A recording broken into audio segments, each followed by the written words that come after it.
Nintendo, a company known for innovation in gaming, bringing it out of its crash in 1983 and shaping gaming culture as we know it today. Ever since the Game & Watch in 1980, they have strived to capture gamers' hearts with devices that can be played anywhere. But they found their biggest success in 2004 with the introduction of the Nintendo DS. The DS, meaning dual screens, is highly regarded as not only the best-selling portable gaming device, but as Nintendo's best-selling product, period, as well as the second best-selling gaming device overall, trumped only by the PlayStation 2.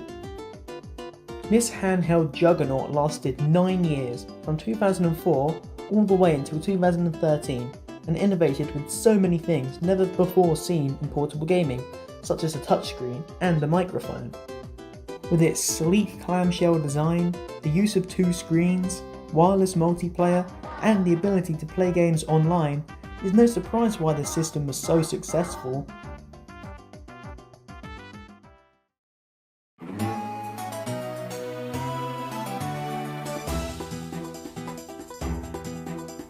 But how did it all begin? Well, it starts back in 2002 with a man named Hiroshi Yamauchi, who at the time had recently stepped down as the president of Nintendo. He thought up of the idea of a dual-screen console. Then in late 2003, Nintendo announced that it would be releasing a new game product that would not be a successor to the GameCube nor Game Boy Advance, the 2 current systems they were supporting at the time. Of course, looking back at it now, the DS was a successor to the Game Boy Advance, but at the time they were unsure whether such a gimmicky system would tarnish the Game Boy's reputation, hence why they decided to keep the Game Boy Advance around in the early life of the DS in case it was a failure. And it's also why they chose not to adopt the Game Boy title for this system's name. However, they did add a second game slot at the bottom of the system, which made it backwards compatible with the Game Boy Advance, just like how the Game Boy Advance could play original Game Boy games. Unfortunately, this slot was different to the Game Boy Advance slot and meant it could not play Game Boy games, so only the Advance games, as well as the DS games which came with it as well.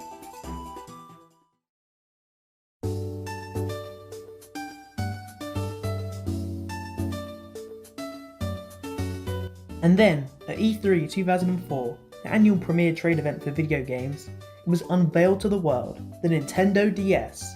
However, before this reveal, it was codenamed the Nitro by the development team.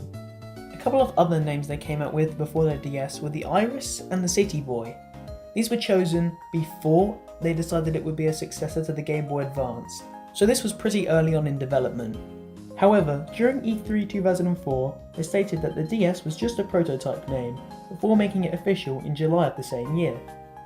In an interview with Hiroshi Yamauchi, he stressed that the DS was important to Nintendo's future, saying that if the DS succeeds, we will rise to heaven, but if it fails, we will sink to hell. We know now that it was a huge hit, and one reason this was because of the simple layout. The original DS model had A, B, X and Y start and select buttons, and even a D-pad for moving, as well as an L and R trigger at the top. It also came with a stylus for touchscreen gameplay, and of course, dual screens, hence the name. It featured online play, wireless multiplayer, as well as a mic, which certain games supported, such as Mario Kart and Nintendogs. Another reason this system was such a success was the amount of games that were quality, such as New Super Mario Bros, Leap Beat Agents, and hundreds more.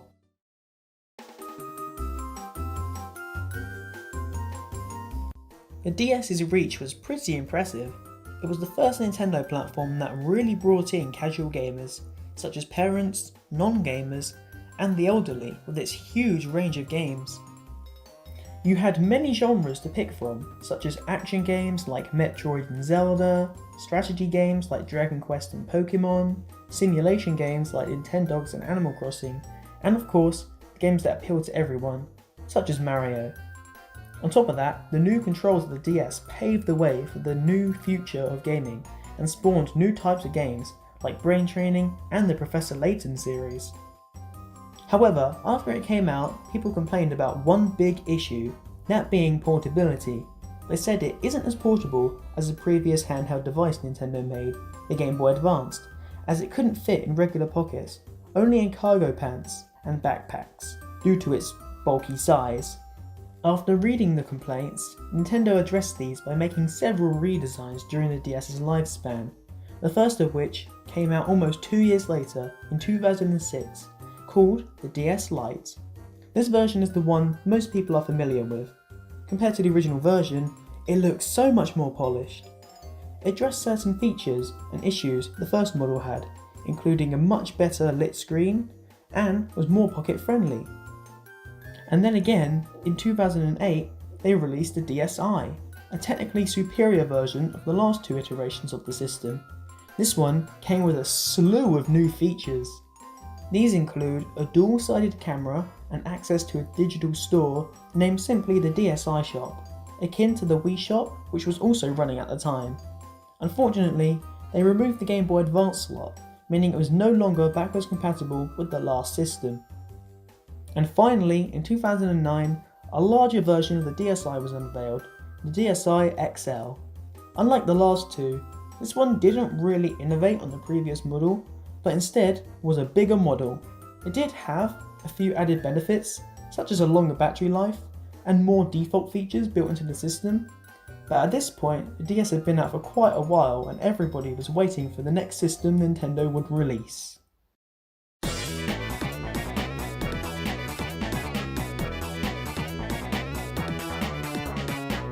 The DS is pretty iconic. In 2005, two climbers took many modern gadgets at the time up Mount Everest. Out of all of them, only the DS survived such an extreme altitude. It was able to sustain this because Nintendo designed it to be durable. During development, they made sure the DS was strong enough to endure multiple falls from a 1.5 meter drop. This is equivalent to the average adult's shirt pocket height. Around the world, even today, there are still hundreds who enjoy playing their DS systems, including some who have even made their own servers to play online, despite the official servers being closed down back in 2014. As a fan of portable devices, the DS sure is one of my favourites. It has done so much for the tech industry, and it also has a lot of firsts for the handheld, with its wireless multiplayer, handheld online play, as well as improving on pre-established features in gaming, like a use for a microphone and a touchscreen interface. I feel that all of this together help shape how developers create smartphones and other portable gaming devices in the modern day.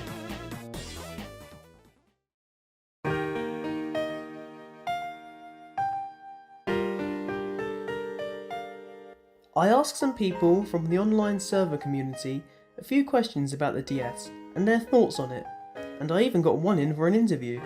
So, when did you get your first DS system? I have three DS's. One, two of them are DS Lites. One is a 3DS. The first one I got in 2009. It was your typical DS. What is your favourite game to play on it? Favorite DS game? It's kind of like a hard question. There are a lot of video games. I guess the one that I enjoyed the most or had some impact on me, the game that stood out from the rest that I had, WarioWare Touch. I don't know, something about it just clicked with me at the time. I wasn't used to see this type of experimental mini games, I guess. It was something new. I wasn't able to describe it at the time. And lastly, why do you still play it today? I just love playing with the handheld, like the DS. First of all, it is the most accessible, at least here.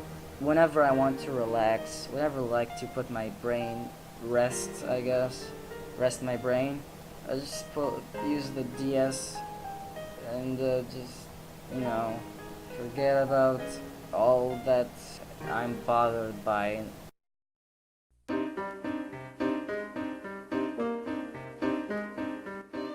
Not only did it innovate handheld gaming, but I feel the DS revolutionised how portable devices are as a whole. While PDAs popularised touchscreen a few years prior to the DS was the first that started implementing it for video games, and were the blueprints for the mobile games you see today.